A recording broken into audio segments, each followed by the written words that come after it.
Hello to all my past, present, and future Chem 108 students, and to the man, the myth, the legend, Dr. Zoval himself. In this video, I'm going to be talking about geometric isomers, specifically when they are occurring in alkenes, so those double bonded carbons. I'm also going to be giving you some real-life examples of cis and trans isomers, as well as going over how to draw the skeletal structures. That was definitely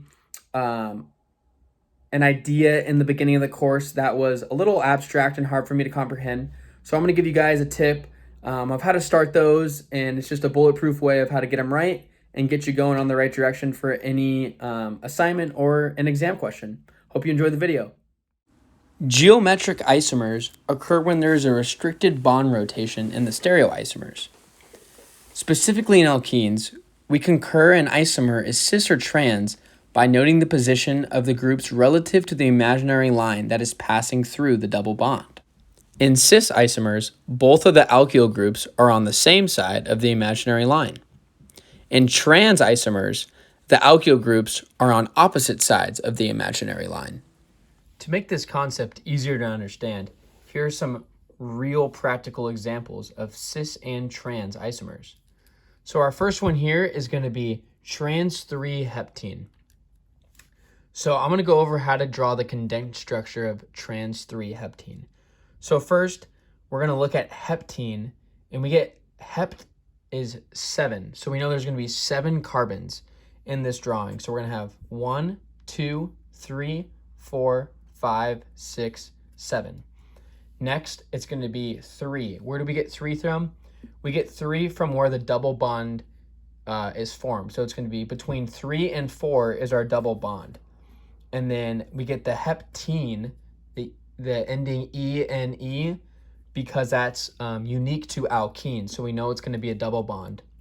And then furthermore, it's trans, because as we draw that imaginary line across our structure, we see that one alkyl group is on the opposite side of the other alkyl group down here.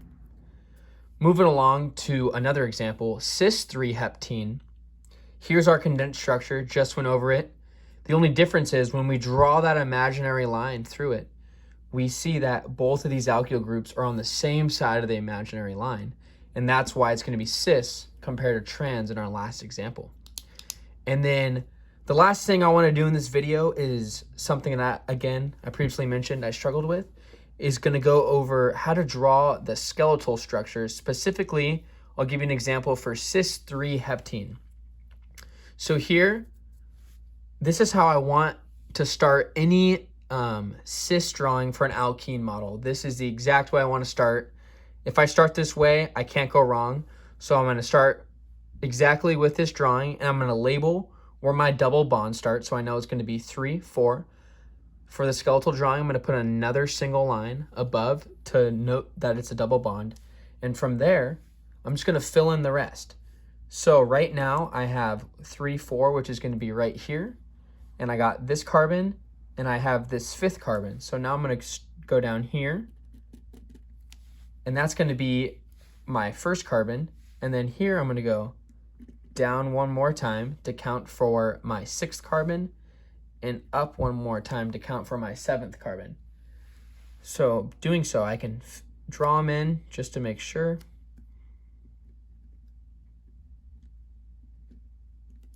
Boom. And that's how you're going to do the skeletal structure of a cis 3-heptene model. Again, I arbitrarily decided to start it like this. You could have started it the opposite orientation. As well as for the condensed structure, I could have drawn these on the other side. Again, I would suggest just picking a way that you're comfortable doing it and sticking to it, just so it doesn't get confusing and so you can get the right answer every time on any assignment or exam problem. Again, hope you really enjoyed this video, and I look forward to seeing you all soon in class. Take care.